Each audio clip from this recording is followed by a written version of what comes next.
আমার জীবনের প্রত্যেকটা কাজে আমি ব্যর্থ হচ্ছি, অর্থাৎ কেমন যেন ব্যর্থতা আমাকে ঘিরে ফেলেছে। আমার চতুর্দিকে শুধু ব্যর্থতা আর ব্যর্থতা।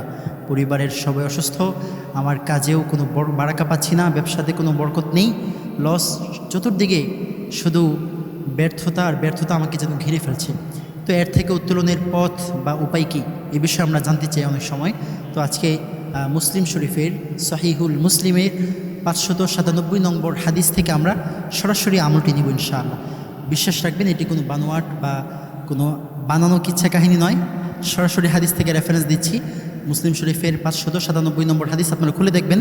আন কাব ইবনে উজরাতুন আন রাসূলিল্লাহি সাল্লাল্লাহু আলাইহি ওয়াসাল্লাম, রাসূল থেকে হযরত কাব ইবনে উজরাহ রাদিয়াল্লাহু তাআলা আনহু হাদিসটি বর্ণনা করেছেন যে কোনো ব্যক্তি যদি দুবরা কুল্লা সালাতিন মাকতুবাতিন, ফরজ নামাজের পর 33 তাসবিহাতান 33 বার সুবহানাল্লাহ পাঠ করে এবং 33 তাহমিদাতান 33 বার আলহামদুলিল্লাহ পাঠ করে এবং 34 তাকবীরাতান 34 বার আল্লাহু আকবার পাঠ করে, ওই ব্যক্তিকে আল্লাহ তাআলা সকল ধরনের ব্যর্থতা থেকে হেফাজত করবেন এবং সে ব্যক্তি কখনো ব্যর্থ হবে না, অর্থাৎ দুনিয়া ও আখিরাতে আল্লাহ তাআলা ওই ব্যক্তিকে কল্যাণ দান করবেন।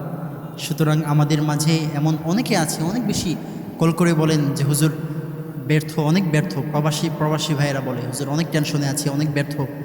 তো তাদের জন্য বলবো যে ফরজ নামাজের পর অবশ্যই হাদিসের কথা 33 তাসবিহাতান 33 তাহমিদাতান ওয়া 34 তাকবীরাতান, হাদিসের এই আমলটি প্রত্যেক ফরজ নামাজের পর 33 বার সুবহানাল্লাহ, 33 বার আলহামদুলিল্লাহ এবং 34 বার আল্লাহু আকবার, এই আমলটি যদি আপনারা করতে পারেন ইনশাআল্লাহ খাঁটি নিয়তে সহি ঈমান নিয়ে ইনশাআল্লাহ কখনও আপনি ব্যর্থ হবেন না।